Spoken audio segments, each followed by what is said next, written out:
So something that I've seen online more than once, and if anything, far too often, is this idea of guilt by association.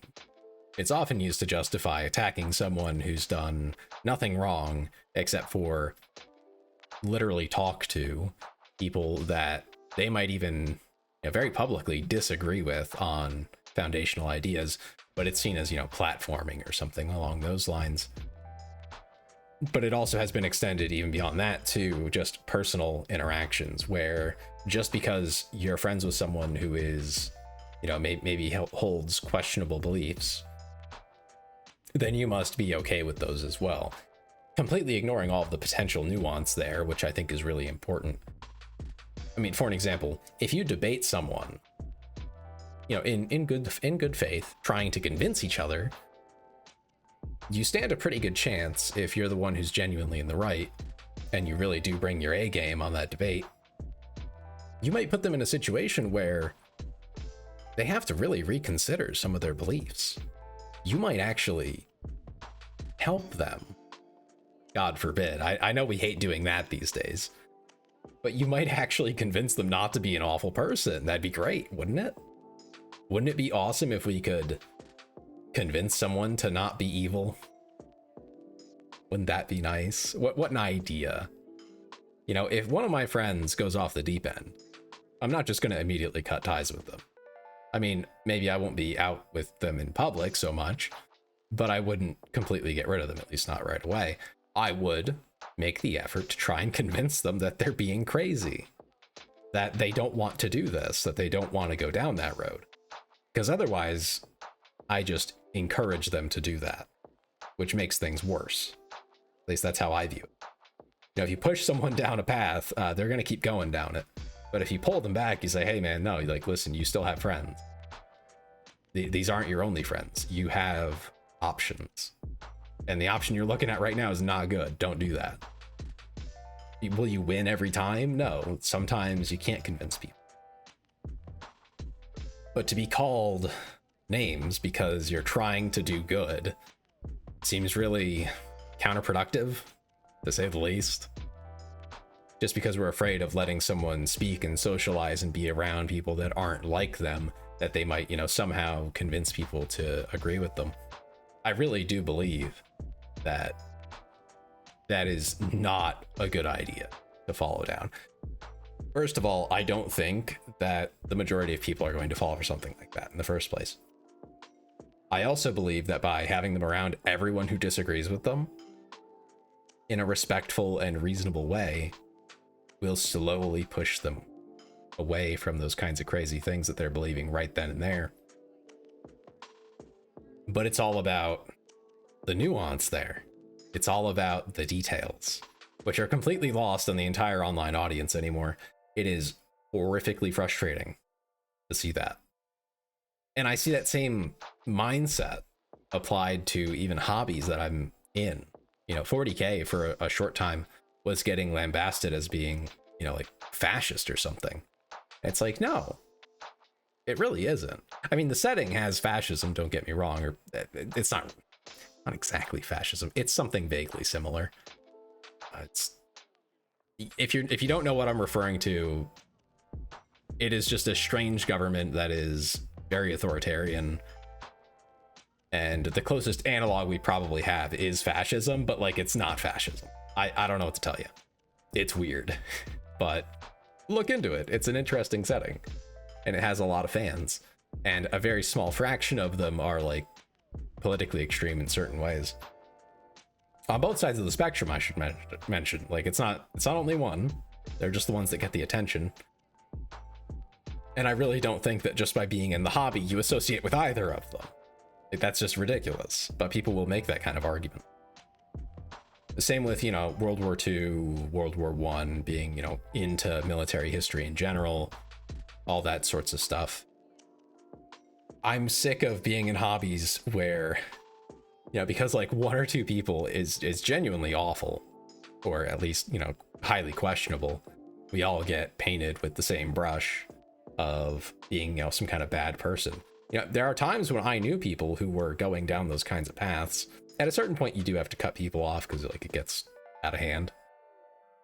But there are other times where I didn't have to cut them off because I was able to rein it back in with them, along with all their other friends, influencing them to not go down that path.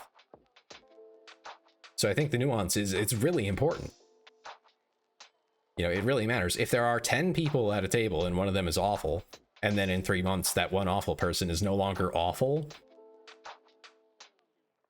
then no one else at that table was ever awful. You know what I mean? Like, it depends. It depends so much on so many things. And to just cram it all down into one sentence of ideology really is what I think that actually ends up being. It's not, there's no truth to it. It's just your ideology to justify being angry and hateful and mean without any actual evidence to back you up other than essentially anecdote. Because, it happened this one time where one person was able to radicalize a group. Okay. And all the times that it went the other way around? Because I assure you, it went the other way around far more often. Otherwise, society would be a lot different than it is right now.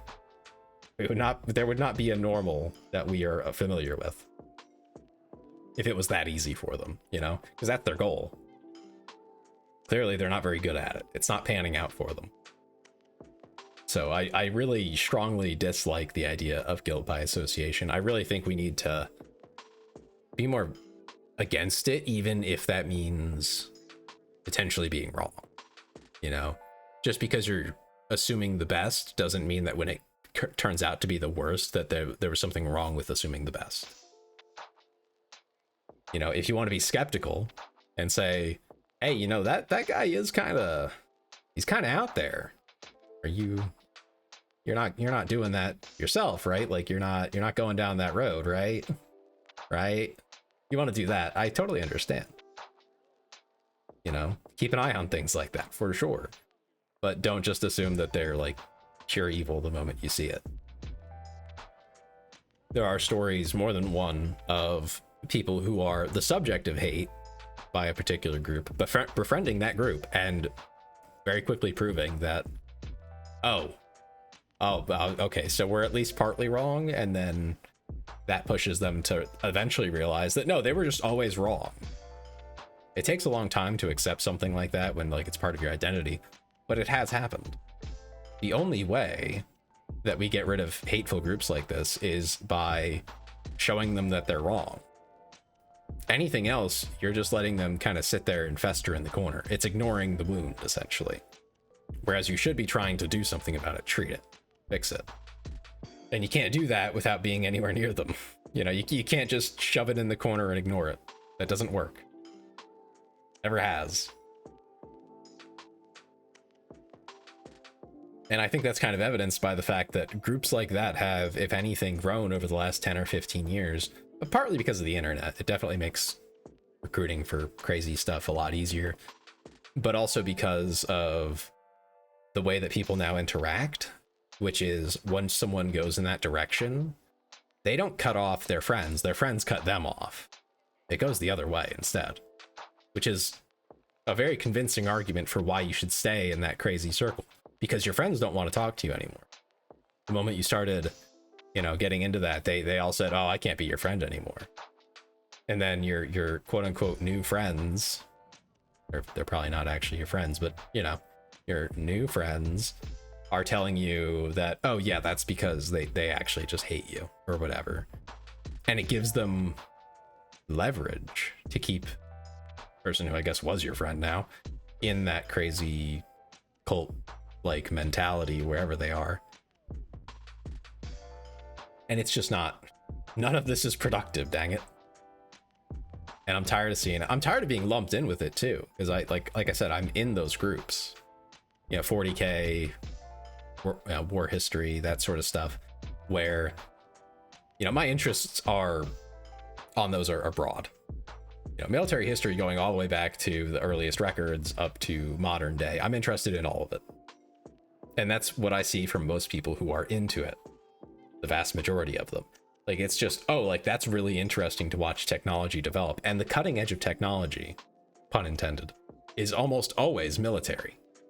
Because that's where it's necessary to really push the limits of technology to get an edge. Anywhere else, you can kind of go slower. you know, the technology around it kind of keeps up, you know, uses whatever the military figured out to do something else that's, you know, more useful and peaceful. But it's those kinds of incentives that have pushed things along. So there's tons of reasons to be interested in that sort of thing. It's not just because, oh, violence. Like, that's honestly, that part's like the least interesting. I really don't care about what they did with the tools that they made. Interesting part is the technology. It's the engineering. It's the, oh, well, why did you do something so wacky as building a 40-foot tall tower with ladders on it with leather and water slapped all over the outside? Like, that's kind of weird. Why'd you do that? What necessitated that? Oh, it was because the last time you built the wooden tower and you didn't do that, they set it on fire to defend themselves. Okay, so now you just put stuff on the outside. Like, okay. I mean, no, it makes sense. It's just kind of weird. And like, history is just full of those kinds of examples where there's interesting stories and advancements being made, usually very incrementally. Occasionally there's big jumps where, you know, someone takes an idea that kind of works, you know, on a smaller scale or something and scales it up massively into some crazy weapon that is just like, holy crap, what are you building? That's wild. Or, you know, something very ingenious.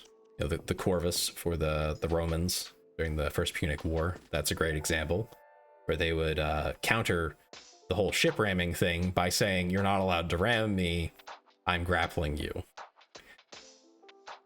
I like, that's not something you can just quickly adapt to, you know, on the ocean. And you run into it and you're like, oh, well, I guess we just lose. I don't know, man. That was a very ingenious move on their part to take advantage of their strengths. Things like that. Like, that's the interesting part. It's not the actual fighting. The fighting is kind of boring. You know, the battles, sometimes they're interesting, you know, when something really unexpected happens, but most of them just kind of boil down to a slugfest. It's kind of whatever. Anyway, that's just been kind of digging at me for a while now, something that I keep seeing come up, and it's just, I just don't like it. I can't get behind it, and I think it's too reductionist. It simplifies things to a degree that's bad for everyone, and actually makes the problem that people are trying to address worse. I understand the intent behind it, but I just don't think that it works. Regular plugs, you know, subscribe if you want, like, comment, do all that fun stuff. I stream here as well as Twitch. Check those out. And I hope you have a great day. Bye.